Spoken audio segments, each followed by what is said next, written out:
রাজু ভাস্কর্য থেকে আমাদের বাংলাদেশের দ্বিতীয় স্বাধীনতা, এখান থেকে বিপ্লব শুরু হয়েছিল। তার বিধায় আমি এই জায়গাতে দেখতেছো যে এখানে এই চত্বরের মধ্যে এই ভাস্কর্যের সামনে আমি দাঁড়িয়ে আছি, এপ্রন পরে স্টেতু হাতে নিয়ে, এমনকি ডায়েরি হাতে নিয়ে, এমনকি ফিলিস্তিনের পতাকা, বাংলাদেশের পতাকা এক পাশে নিয়ে ডিজাইনটা আমি নিজে করেছি। তো তোমরা আসলে পড়তে পারো, নিতে পারো অর্ডার করে। তো সকল কাছে অনুরোধ থাকলো, অবশ্যই অবশ্যই নিবা।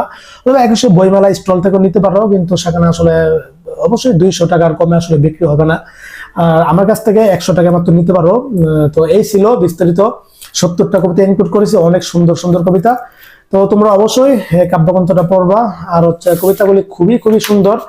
আর যদি একটু কবিতাগুলির নামগুলি তোমাদেরকে বলি, যে কি কি কবিতা আছে: অপরিচিতা, তারপর হচ্ছে রক্তাক্ত জুলাই আগস্ট বিপ্লব, তারপর হচ্ছে রক্তাক্ত ফিলিস্তিন, তারপর হচ্ছে মহানবী, মহামানব মহানবী, তারপর হচ্ছে পবিত্র নন্দিনী, তারপর হচ্ছে স্বপ্ন সহচারী, তারপর হচ্ছে মিনার থেকে, তারপর হচ্ছে পদ্মা নদীর নন্দিনী, বসন্তের বৃষ্টি,